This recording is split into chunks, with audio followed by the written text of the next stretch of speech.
are in the midst of a transformation of human consciousness that has never happened before.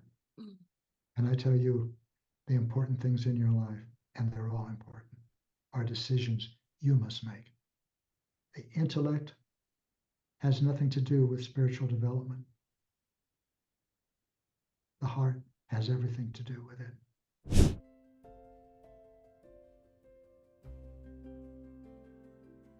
Hey, everybody. Our mission here at the Heart Coherence Collaborative is to get people in touch with the healing power of the heart. And we really need your help. Right now, only 1% of viewers subscribe. We are aiming to take that number to 6%. The reason why we want to do that is the more people that subscribe, the more people in the world can learn the magical practice of heart coherence. So please help us out. If you've ever listened, if you love this message, please just take a moment to subscribe. Thank you so much. Welcome, everybody, to the Heart Coherence Collaborative. We're so excited. We have our good friend Gary Zukav back with us today. Gary has been recommended to us by the Institute of Heart Math. Leah studied all his work growing up. I recently got introduced to his work, and it blew my mind. And our last interview with Gary was so heartfelt. It touched our entire community. We received so many emails from our community members saying how much they loved Gary and how much that interview changed their lives. So we wanted to have you back on. And today we have questions from our community for you. So welcome back, Gary. Thank you, Kyle. Thank you, Leah. It's great to be with you again. I'm delighted to see you. I know. It's so fun. And I feel like altogether, this has been an extremely exciting and fun day.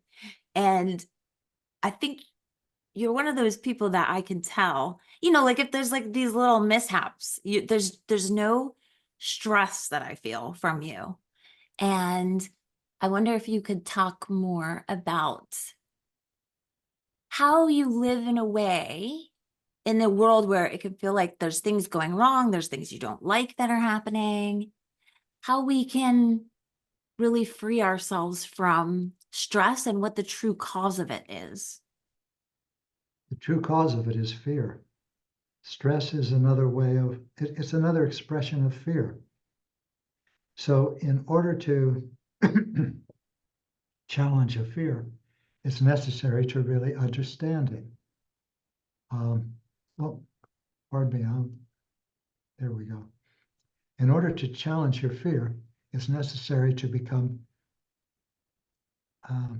not just familiar with it, but completely intimate with it. And this process we can call emotional awareness. And to develop emotional awareness is easy. Every time you feel an expression of fear, for example, that can be anger, jealousy, resentment, overwhelm, superiority, inferiority, stress. All of those are ways of experiencing fear, as well as all of your obsessions and compulsions and addictions. When you're experiencing some of that, you can realize, or simply I'll remind you now, and you can test this out for yourself, that what you're experiencing is not coming from the unchangeable ground of your being. It's coming from a part of your personality. And you have many parts of your personality, quite a few. I've mentioned some of the parts. We'll call them frightened parts for shorthand. You also have several loving parts. For example, you have a part that is grateful and appreciative or caring, content, patient in all of the universe. These are all parts of your personality. So to become familiar with them, whenever you're experiencing either of these, love or fear, we'll call the others loving parts of your personality. But right now we're talking about fear, because most people, before they become emotionally aware, don't know what they're experiencing. And when they do become emotionally aware, they realize that mostly they're experiencing fear, and it hurts. Here's how it hurts. When you're experiencing a painful emotion, the first thing is to take your attention and turn it away from the physical world, from the world outside, so to speak, and turn it inside.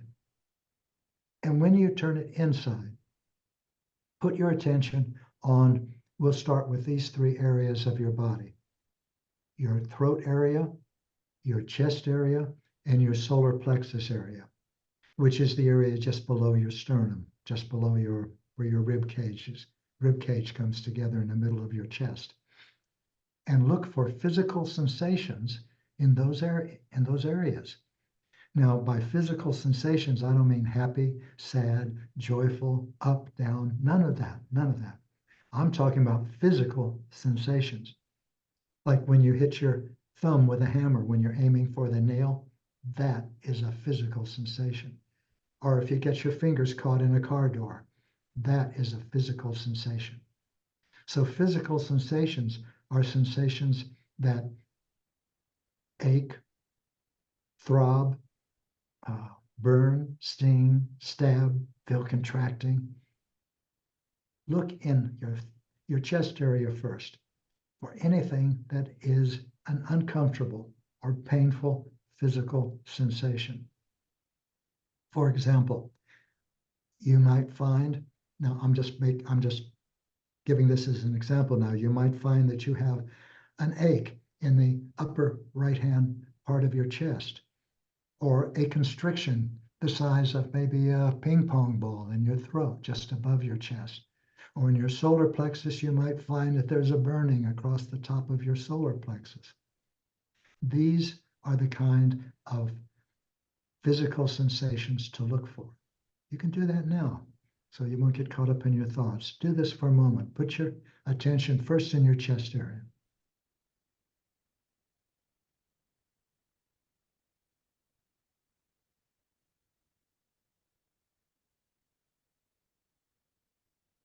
And see if there's anything uncomfortable or even painful there.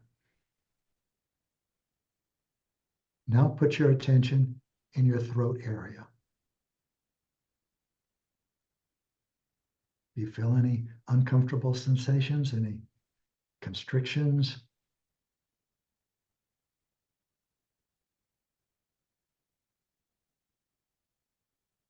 Now put your attention in your solar plexus area. This is where you sometimes experience butterflies or fluttering in your stomach, or when you're frightened of something. Do that now.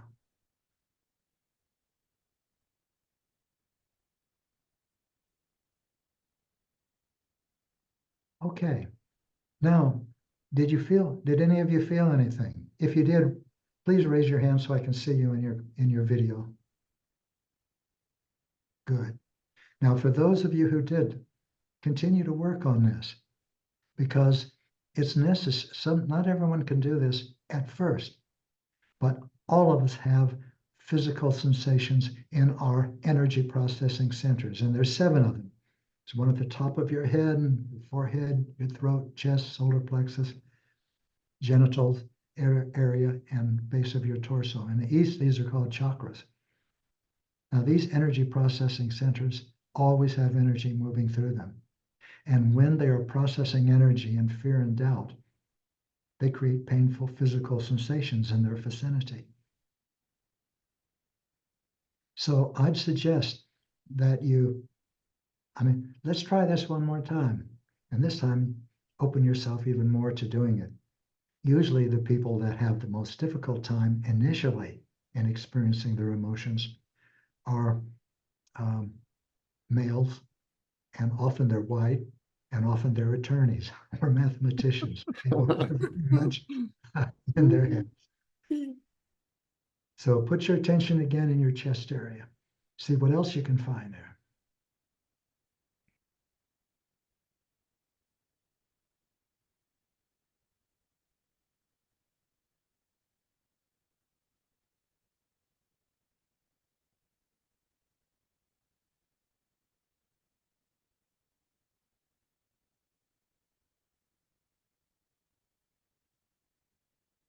Now put your attention in your throat area.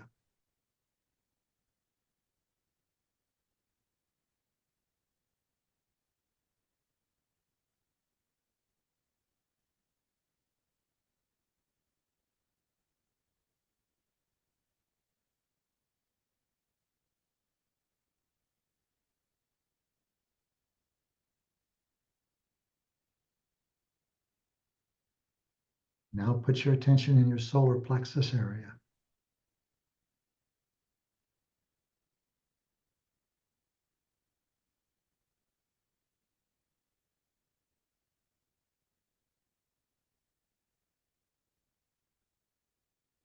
Okay. Now let's see if, oh, I just noticed most of you are not on your camera. I'd suggest that if you're not on your camera, you ask yourself why. And I'm going to suggest that the answer might be fear. And we can go into this a little while later. But I can tell you now that when you're feeling love, you want to connect. You want to be with the people who are around you, whether it's online or in person or on the bus or in the restaurant, because you love people. And if you're experiencing love, I know you love people, because you can't just love one person and not another. Love is a way of being in the world. You can't just love one person and not love anyone else. You can respect somebody and not respect other people, but that's not the same thing. Okay, now raise your hand if you felt something in any of those solar plexus, any of those areas, chakra areas. Good for you. Good for you. This is emotional awareness. Now, you can take this a little farther. And for those of you who haven't yet, be aware that you can. And if you want to grow spiritually, you will. I can tell you this unequivocally, unequivocally and unambiguously, that to grow spiritually requires the heart. It requires emotions. It requires emotional awareness. So if you're here because you want to grow spiritually, this is where you start. Well, you actually start with the intention, and you have the intention or you wouldn't be here. And you're actually working with some very fine people, like the people at the Heart Math Institute. And you can use their devices, their device, which is an excellent one. It shows you heart rate variability, which is a kind of instantaneous feedback that you can, biofeedback that you can see clearly. But when you see that your heart is in coherence,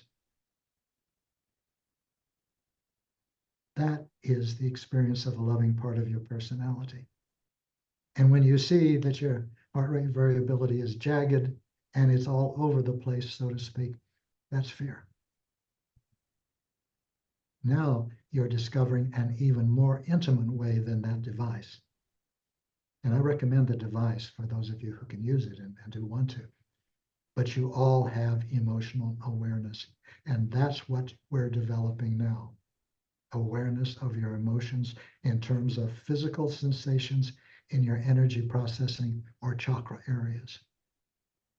And while you're experiencing those emotions, you'll be able to just sort of look at it and see what it's thinking, because it's a frightened part of your personality. It's not the unchangeable ground of your being that you're experiencing. It's one part of your personality. And you can look at what it's thinking. And a frightened part will always be thinking judgmental and critical thoughts like, oh, I know all of this. Why is he telling me this? Or, oh, this is way above my head and I'll never be able to do this anyway. Or, she's so stupid. Or, I'm so stupid. These are the kind of thoughts that frightened parts of your personality think, and they always do. So this is the first part of a process that is a very powerful form of spiritual development. When you develop emotional awareness, you will be able to describe what you are feeling. If someone says, what are you feeling? You'll be able to tell them, oh, I'm feeling great. Oh, not so bad. Did sleep well last night. You'll be able to say, I feel a stabbing feeling in the center of my chest area, and it feels as though there's a band across my chest area. And I feel a stabbing in my throat area, or fifth chakra, that includes my chest, and there's a stabbing area in my shoulder, and I feel a constriction the size of a golf ball in my throat, and it's painful. And I feel fluttering sensation or a burning sensation in my solar plexus. When you can do this, you are emotionally literate. Until you can, you are emotionally illiterate. If all you can say is, I feel good, I feel bad, and that won't take you anywhere because you're still in your mind. Now you're learning how to use your body to tell you about your emotions so that you can distinguish them.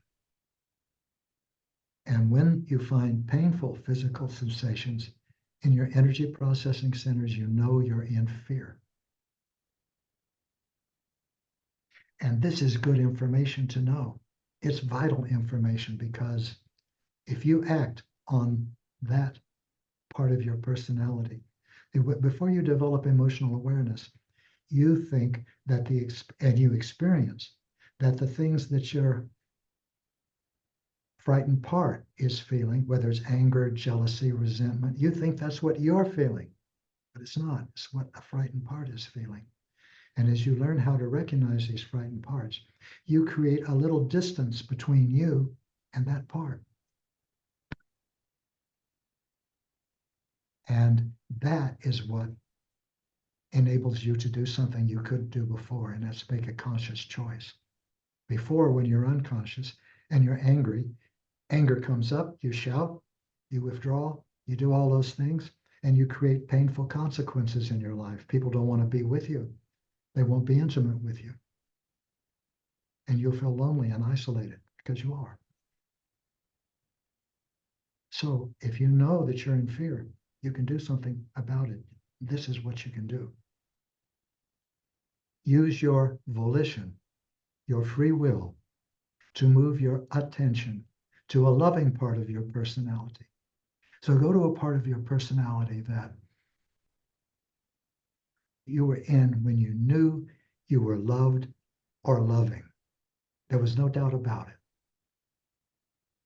And it might have been with a grandparent or with a child or with a neighbor or with someone you dearly love. But you knew you were loving. You could feel love. That's a loving part of your personality. When you're there,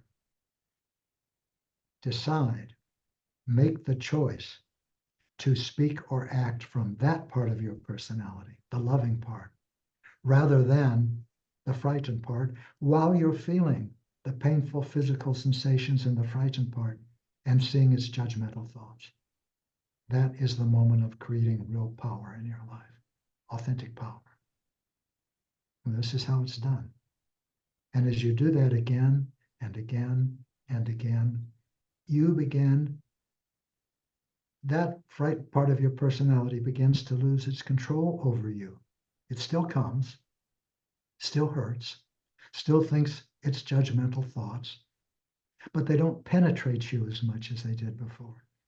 They begin to run off of you like water runs off the feathers of a duck.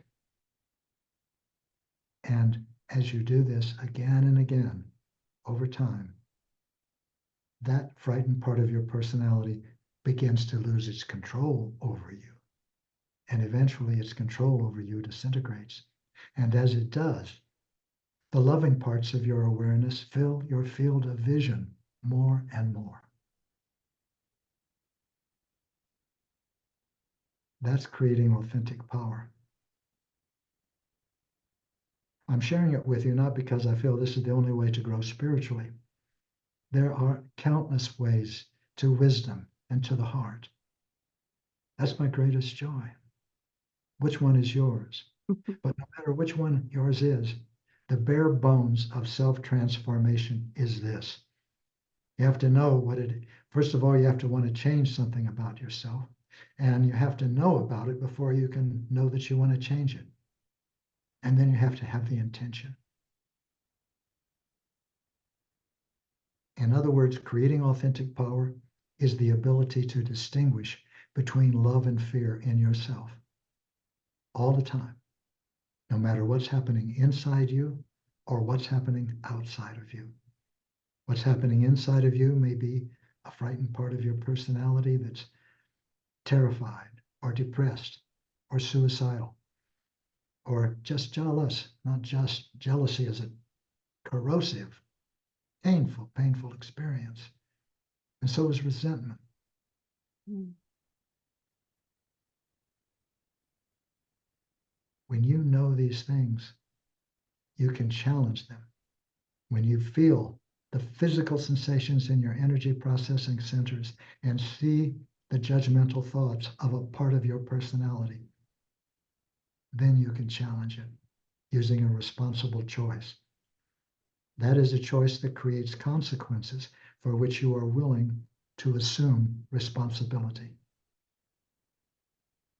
You know, for example, when you're angry, you're going to create certain consequences. Are they the ones you want? Really? If they are, stay angry. I did that when I was younger. I used to know that I was angry.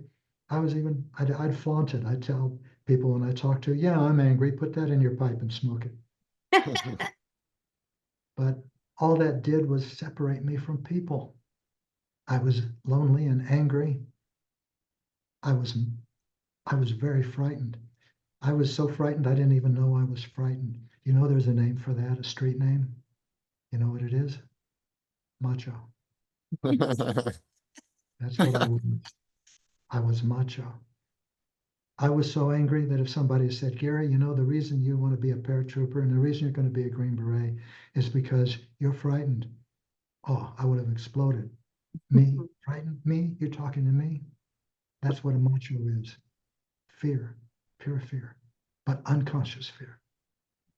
Almost everyone lives their lives with unconscious fear in a frightened part of their personality. And that probably includes you. That means when you're angry, you shout. When you're jealous, you withdraw. You don't apply emotional awareness, which you just learned. And by the way, Linda Francis, my spiritual partner, and I wrote a book about emotional awareness. It's called The Heart of the Soul. And that will take you through this process step by step. And we've just this last year developed a course. I think it's called Emotional Awareness. And you can take that. And you've already had a taste of the course because this is what it's about. Developing the ability to experience different parts of your personality when they become active, whether they're frightened or loving. And if they're loving, you can cultivate them. That means instead of just saying, whoa, that's a nice feeling, and not being able to remember it 2 days later, but to bookmark it, benchmark it, realize this is a loving part of my personality. It's real. It's real. This is the energy of my soul. So you can go back to that loving part the next time you're challenging a frightened part by applying your emotional awareness to the frightened part and then using your intention, your choice. You are a chooser. That's what you are. That's your power. You choose. You can't stop choosing. You are a powerful and creative, compassionate and loving spirit. Not choosing is a choice. The question is, what will you choose? You will always choose something, consciously or unconsciously. Now, if you're choosing something unconsciously, you are creating as powerfully as you create when you create consciously. Think about that for a moment. Every time you strike out in anger, you lash out. Every time you withdraw, every time you judge and express it, act on it, you are creating with the full power of your soul. You are an incarnation of a soul. That's what you've been creating. And most people create that all their lives, and you can continue to create it all year, all long, all life, life after life. The Buddhists call this the will of suffering, the will of samsara. Until there comes a time like now, right now, when you inject consciousness into this process, and that begins to change everything. And that's creating authentic power. And you can do that. And I can talk about these things and they resonate with you. because we are in the midst of a transformation of human consciousness that has never happened before.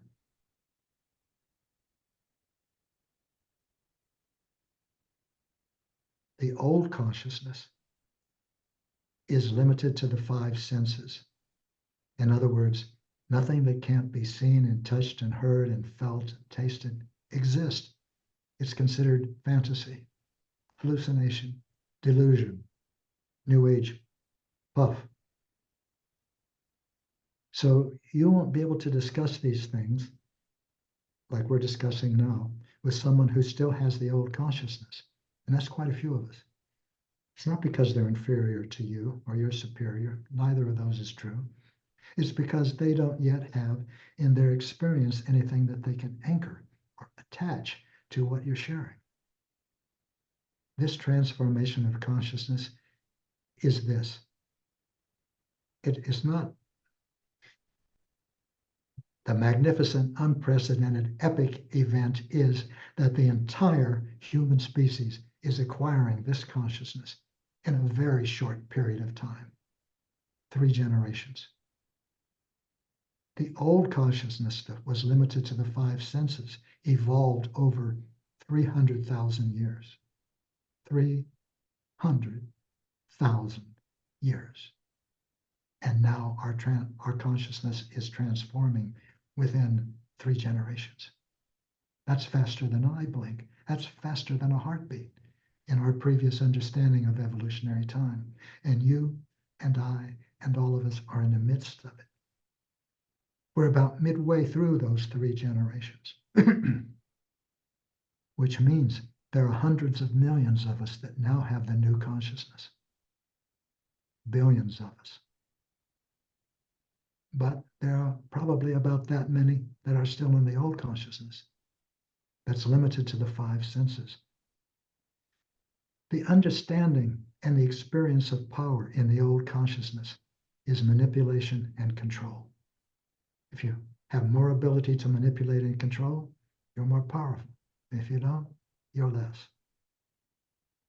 The new understanding of power is alignment of your personality with your soul, which is exactly what I'm talking about and have been talking about. Let's look at the new consciousness. The new consciousness is not limited to the 5 senses. In other words, you become aware of things that you were not able to be aware of previously. You become aware, for example, that there is an aspect of your personality, of yourself, that existed before you were born and will continue to exist after you die. That's your soul. It has different names in different cultures. It could be called Atman. It could be your original face. It could be a lot of things.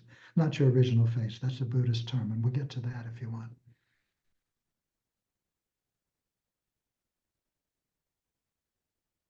So as you become aware with the new consciousness, and it's emerging in so many of us, and not because you develop it, it's a gift from the universe. But creating authentic power is a potential that comes with the new consciousness. It's not given like the new consciousness itself. You have to create it. And with the new consciousness, you can look at your life as an experience in, let's call it the Earth School. The Earth School is the domain of time and space and matter and duality and fear, none of which exist outside of the Earth School, which we can call non-physical reality. You are moving toward awareness of non-physical reality. And the first steps are just these. The sense, the feeling, the hunch that you're more than a body and a mind.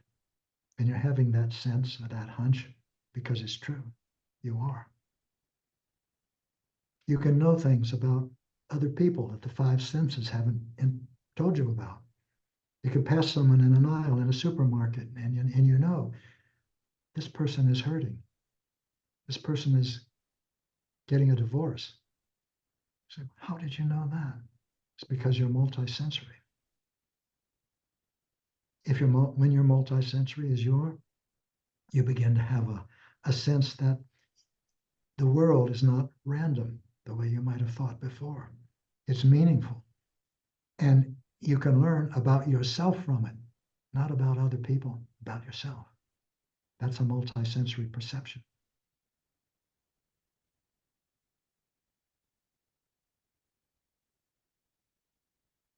So here we are.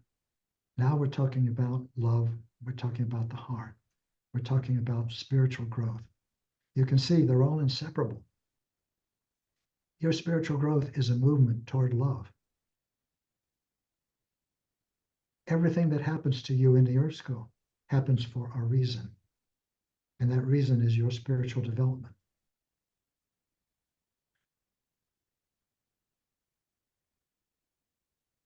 Let's put this another way. Everything that you experience is a karmic necessity. Do you know what karma is? It's an Eastern term. And it means that what you create in the experience of other people, you yourself will experience in yourself. In other words, karma was not defined except experientially in those terms in the old consciousness. But in the new consciousness, we can look at it as it more accurately. It is the impersonal, universal,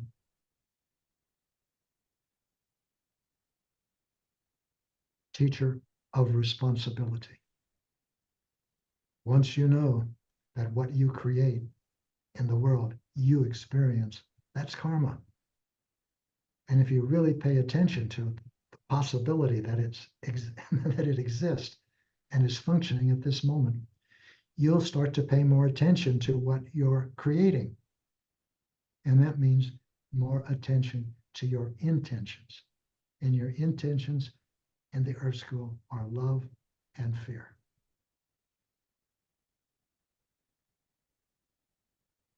But let me tell you just a little more, and then I want to answer questions that you might have. Most people think that an intention is a goal. Like I'm going to go to France. I'm going to be a welder. I'm going to be a mother. I'm going to be a billionaire by the time I'm 27 and a half. Whatever it is, you might think that's an intention, but it's not. An intention is a quality of consciousness. And in the Earth School, the fundamental bedrock duality is love and fear.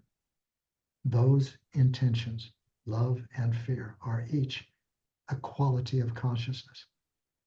And when you choose to act or speak from the intention of love, that quality of consciousness infuses your deeds and your words. And you create consequences for yourself that are constructive, healthy, blissful.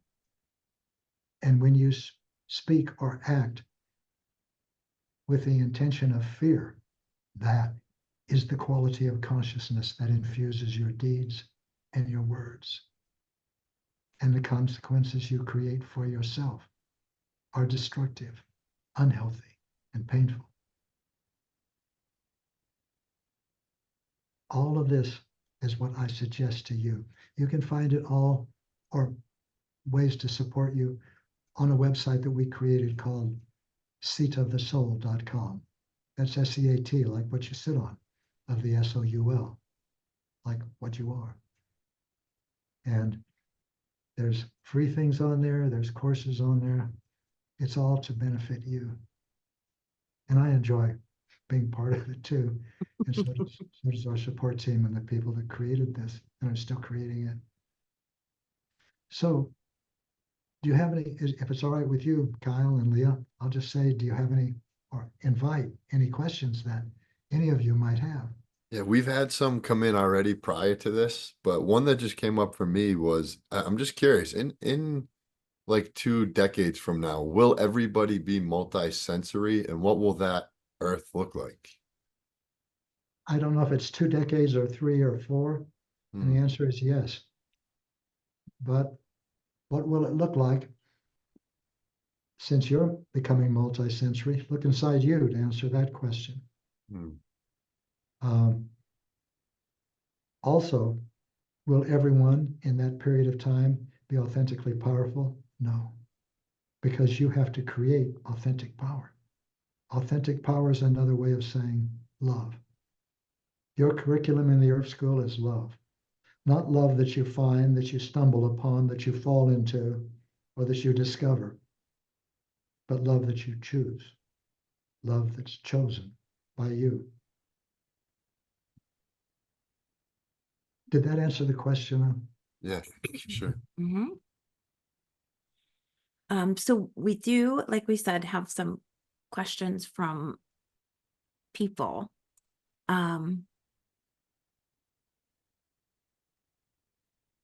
In that journey from a 5-sensory to a multisensory being, what is one surprising transformation that people should prepare for? Oh, that's a wonderful question. And there's not one, there's a lot. There's a lot of them. Top 3. All right. I'm going to give you some things to consider. We are in the early stages. We're in we're midway through this transformation from 5-sensory to multisensory, from the limitations of the 5 senses to the freedom beyond the 5 senses. There's more. As you continue to move into multisensory perception, you begin to feel the pull of our next stage of development, and that's the universal human. The universal human is beyond nation, beyond religion, beyond culture, beyond ethnic group, beyond gender. A universal human is a human whose allegiance is to life with a capital L first and all else second. So I could say, I am a universal human first and a male second. I'm a universal human first and white second. I'm a universal human first and a grandfather second. I'm a universal human first and everything else second. My allegiance is to the earth, is to life. And as you'll see, as part of multisensory perception, the earth is part of life, is life. So there are many things that you're going to encounter in your own time and in your own way. Just know that they are there for you. In fact, even more, that you already are they. You cannot bring love into the world. That's meaningless. The world is love. The world meaning the universe. What you can do is expand your awareness so that you begin to experience more and more of that. So your question, Leah, is or whoever asked that, what are some of the experiences that we will encounter? As you move along the path, you'll encounter things that you cannot explain with your intellect. I tried for a long time, gave it up. It was painful. And I'm not speaking poetically. The intellect was designed to work with the 5 senses. It takes data from the 5 senses and analyzes, deduces, concludes helpful ways to pursue external power, manipulation, and control, and presents them to the personality. We don't need.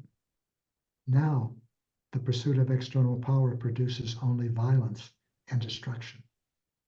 It used to be our good medicine. We needed it to evolve because we were 5-sensory, and we evolved by surviving. And we survived by pursuing external power. Now, we are a multi-sensory species, and we evolve by growing spiritually. And we grow spiritually by creating authentic power. And that's the process that I've just shared with you. Now, I want to say something that I usually say at the very beginning of any talk. I don't ask you or even expect you to take anything that I say as true, just because I say it.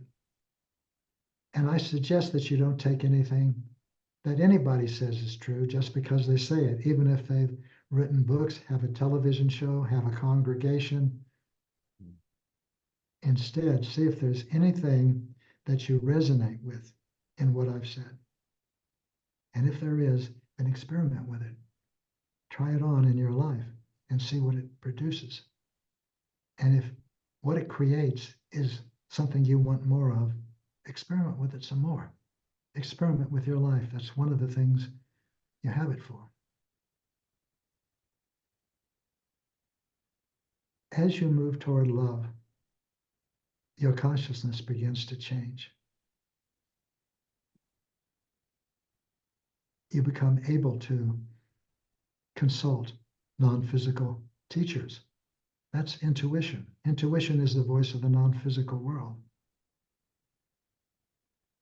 And as you open yourself, and don't think that's something you can do like with a can and a can opener, and you're the can and your will is the opener.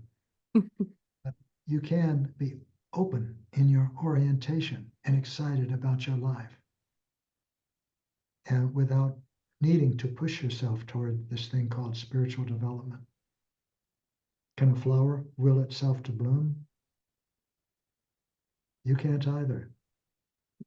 But like a flower turns toward the sun, you turn toward meaning. Let meaning be your guide now, not understanding. Trying to understand your expanding consciousness with your intellect will first lead you to conflicts of definition. It'll lead you to paradox. It'll lead you to nonsense, literally nonsense. There is no five sensory experience of where your consciousness will take you because of the new consciousness that is now a part of you if you open to it.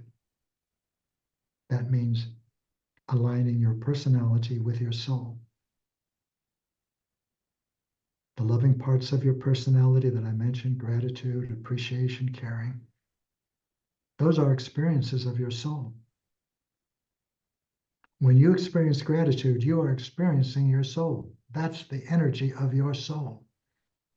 When you are content, truly content, when you are in awe of the universe, you are experiencing your soul. Authentic power is aligning your personality with your soul. And from your multisensory perception, you can see that your journey through the earth school, it begins with the incarnation, your birth, the birth of your personality, and ends with the release of the incarnation, the death of your personality, is limited. It's limited in time, which only exists in the earth school. But we're in the earth school, so it's an experience and it's real for us. So I suggest that you ask yourself, what am I going to do with this span of experience between my birth and my death? How am I going to use it? Now, for those of you who have old bodies, like mine, don't think, well, why should I even start now? Because your body is old and it's going to die and there's going to be nothing left of it. But your soul is immortal. You are your soul. And what you learn now will benefit every incarnation of your soul. And they're not past and future, they're now, all of them, and there's lots of them.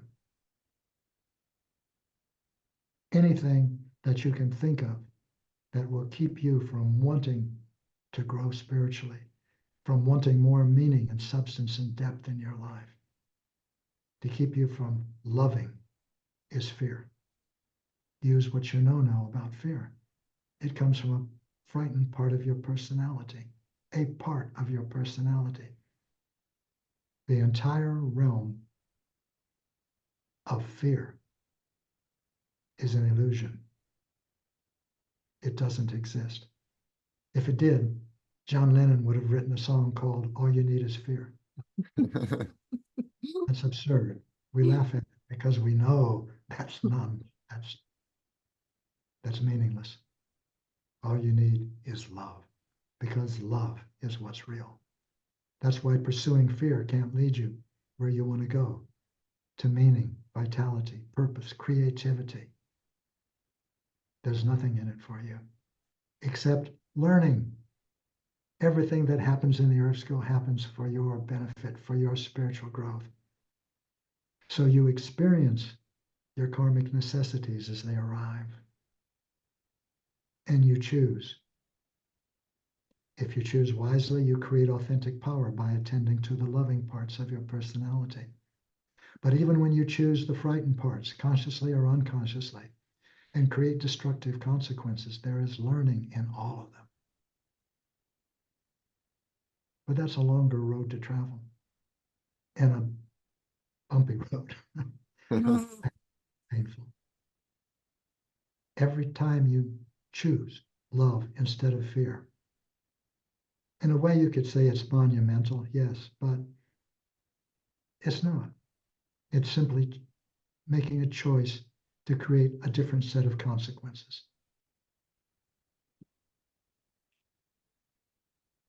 And he started out by saying at the beginning of this talk, well, you seem calm, Gary. Nothing was going right. We have an appointment. You're not there. People are waiting. Something's wrong with the internet. You seem calm. You don't know. I'm the only one who knows if I'm calm inside. All you see is the outside, and all other people see of you is the outside. I heard that Thich Nhat Hanh, whom I respect hugely, and who passed on recently, said, when someone asked him, how can you be so in equanimity? And he said, there's always a battle going on inside me. I don't know if he said that, but he could have, I know. Because whenever you see someone that you think, oh, they're way beyond me, perhaps they're experiencing everything that you're experiencing and even more acutely. And they have more ability than you to choose responsibly. These are the things that your new consciousness is revealing to you and will begin to. And other things that will seem nonsensical because they are completely nonsensical. Trying to understand them or even explain them with your intellect. It's like trying to saw a piece of wood into a board with a screwdriver. It won't work. Why would you do that? You can't. This just leads to frustration. For example, you will find that the universe is not as vast as you think. And the most surprising thing about it is how intimate it is. The universe, you might say, is inside you. To be more precise, you are a unique expression of the universe, or a unique awareness of the universe. And so is everyone whose picture you're seeing, including those people who aren't on camera yet. This is true for every soul, every personality of every soul. The universe is within you. And the first time I realized that, I thought, well, my goodness, how am I responsible? Am I responsible for all the things you're choosing? No. When you realize that the universe is in you, you are responsible for your choices, which is where we started much earlier. You might say, from the perspective of your soul, that you're in motion. That motion is your life in the earth school. Let it take you where it will take you. There's no need to control your life. It will take you where you need to go, which is to another choice. What you can do is choose wisely, choose lovingly. And I suggest that that is how you use this brief span of experience between your birth and your death, the birth of your personality and the death of your personality. The new consciousness gives you the broader, much broader perspective of your soul. And yet, Don't think that you're headed toward a goal. Yes, I'm going to be authentically powerful. I'm going to create it, authentic power, and I'm going to be there. You're always there. You're always here. There's no place else and there's no other time but right now. So don't think that there is a path, the path that you're looking for, that you can get on and walk and it'll take you to the place you want to go, is waiting for you to discover. It doesn't exist. You create it moment by moment. We had another question come in, Gary. What would be your advice to open your heart and be in the love state when you are hurt, especially when someone hurt you? I almost never give advice, but in this case, I'd say, listen to the recording of this video. Listen to it. Really listen to it. You're talking about ways that are just poetic and floating. How can you be in the love state when someone hurts you? That is a good operational, you might say, question. First of all, no one can hurt you, and you can't hurt anyone else. Only you can cause pain in yourself, and the same is so for every other person. So if you're trying to make someone else feel better, or in guilt, feeling guilt, which is another frightened part of your personality because you think you hurt someone else, you don't have that power. Whenever you experience a painful part of your personality, you'll see this yourself.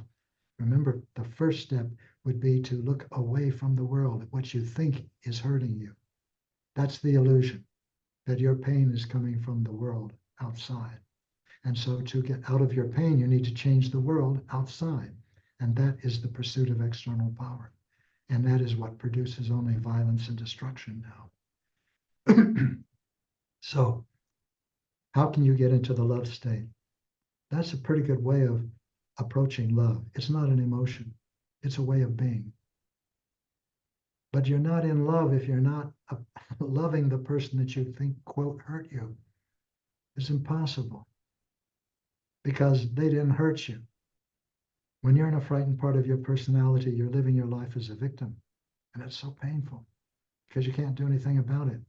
You think you can. You think you can try to change the world. But that won't help. Only looking inside yourself at the interior dynamics that are creating pain and bliss in you and changing them changes you. Otherwise, you're spinning your wheels, and you will for lifetimes. Because now you know that you have to make changes inside yourself, because what you're changing are interior dynamics that are in many cases quite old. And if you change the world, you can temporarily make yourself happy. Say, for example, you want to buy a car that you've always wanted, Mercedes-Benz, beautiful sedan, sleek, smooth, gorgeous, yes. You finally get it, and you're happy. But then, doesn't matter how careful you are about finding the place in the parking lots that's the farthest away from any other car so that your new car will not get hurt.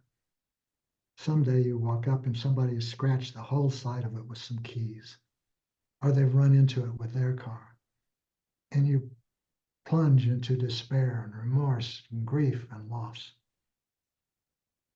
The point is, that's happiness. Happiness is dependent on what happens in the world. When you create authentic power, you ignite joy in yourself. And joy is not dependent upon what happens in the world. It's entirely dependent upon your choices. And the lack of it is also dependent on your choices. Everything is dependent on your choices, whether you make them consciously or unconsciously. Now you have the ability to begin to make them consciously, to inject consciousness at the point of choice. This is the point at which energy becomes matter, at which karma is created, at which your life comes into being. Your thoughts don't create karma. The action is the decision. Your action And it's your intention behind the action that creates consequences. In other words, the same thoughts can have different intentions, and they will create different consequences depending upon the intention. Experiment with it, and you'll begin to see how powerful a creator you are, even though right now you may think you are powerless. So powerless that no one notices you. You're always noticed. Or so powerless that you need to talk all the time to attract attention. You don't. That's fear also. Did that answer that question? You want me to ask one Yeah, more? go ahead. So you talk a lot about choices, and I wondered if you would talk more about the idea of free will and whether it can truly exist within the context of one's experiences and then whatever genetically comes into the world from their parents. You are influenced by your parents. Genetically, you're influenced by their lineages. But major influences come from your experiences in lifetimes other than the one you're experiencing in the Earth School now. And some of them, like, are old. That's what I mentioned.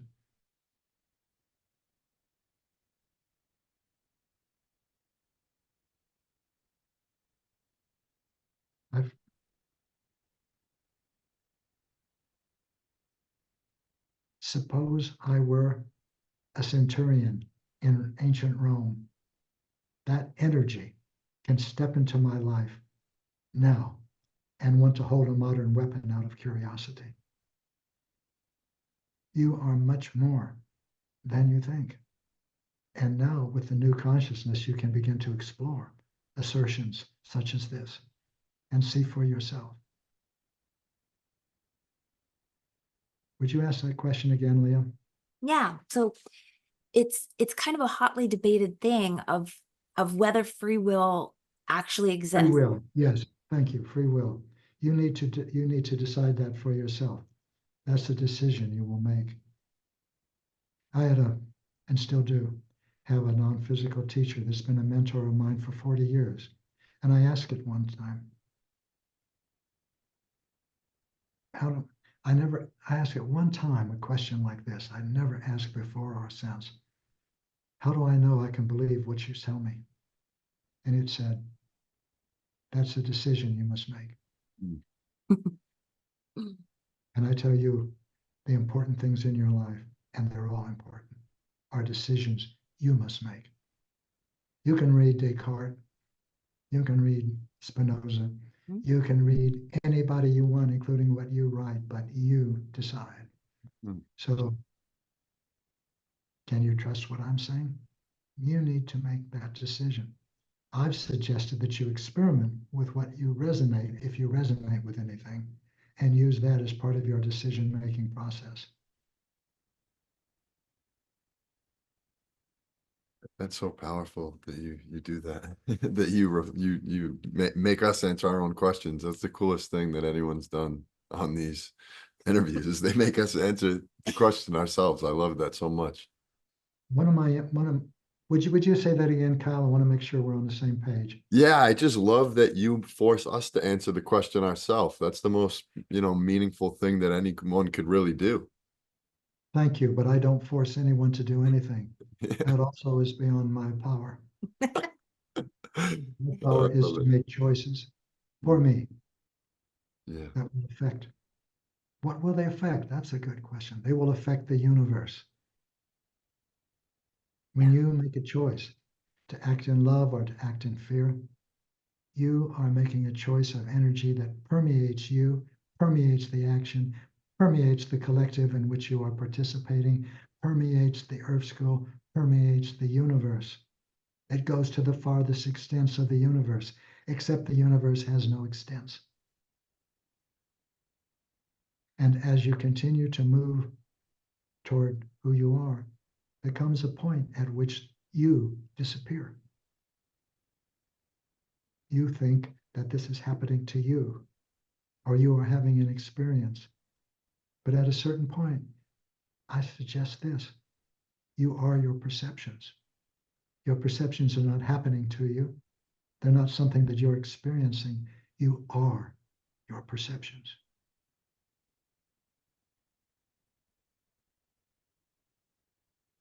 There is no awareness that exists without what you might call the object of awareness. They come into being at the same time and they disappear at the same time. You are that awareness. The last question I have, Gary, is just why is this evolution happening so quickly right now?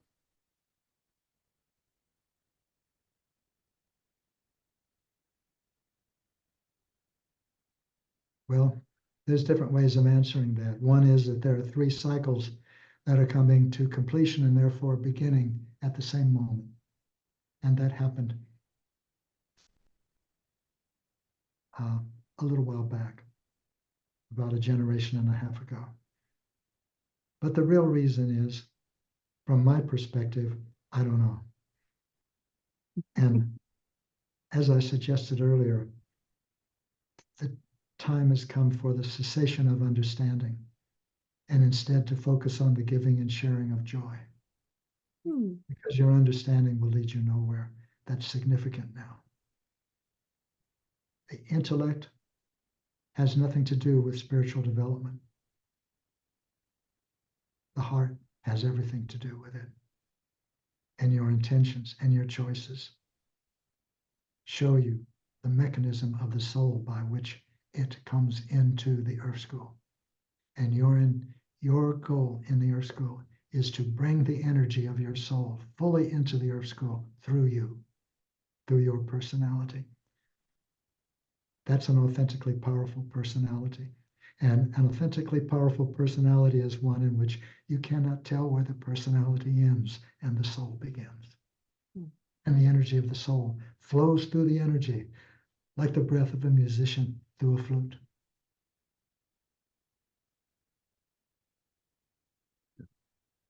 I love that. Thank you so much for joining us today. And we hope we can do this again because we have more questions that we can keep asking. And I know everybody is so gifted to just listen and be in your presence. And now, not just to get information, but let's go run the experiments. Yeah. Let's go do it. That's right. Begin emotional awareness now. Yeah. See how it serves you and serves you more and more as you develop it more and more fully. And you can. And until you do, you'll be an emotional illiterate. And when you become an emotional literate, and you can express yourself in terms of the physical sensations of the frightened and loving parts of your personality, you're on the spiritual path. You're on it when you set the intentions to grow spiritually. But you won't go too far down it without your heart. Gary, how can we support you? How can anyone here, get involved? I know you mentioned some of your website, but is there any other ways that our, listeners can support you and get involved with your work? First of all, it's not my work. I was given this. Nothing I've shared with you comes from me or Linda. We were given it to give. It comes from the universe. How you can get involved in it is to experiment with it and you can go to our website, which I mentioned, theseatofthesoul.com. You can take a course. You can read a book. You can come to an event. Oh yes, we have a program we just started called An Evening with Gary Zukav. It's once a month. It's a subscription program, and I think it costs. I'm not sure what it costs. It's not that expensive, and that's an hour a month that I talk a little bit. Not as much as today. I've taken your time, taken all the time today, but I wanted to share this because I love what you're doing, and I love the people at Heart Math because we're on the same path. It's the path toward love. You can call it heart coherence. You could call it a loving part of your personality. They are both measures, internal measures of how connected and responsible you are in your life and what you're contributing to it and the world and the universe. So you can take a course, you can read a book, you can come to this evening with Gary Zukav, and you'll see that on the website. And I'll talk a little bit, maybe 5 minutes or so. But for the most part, it's questions and answers. And that's what I love, is answering questions. So you can do that. Oh, and also there is a community for that evening with Gary. So you can go on Facebook. It's a private community, and discuss what you've heard and what your thoughts are and where you agree or disagree or what's happening in your life. And I love that. Nice. So now let's get to the broader sense of how you can support me. You can follow your meaning. You can follow purpose in your life. You can challenge your fears, which means the frightened parts of your personality, because you cannot support yourself without supporting me. And I cannot support myself without supporting you. You come to see this. There is one, and all is that. And you are that. And I am that.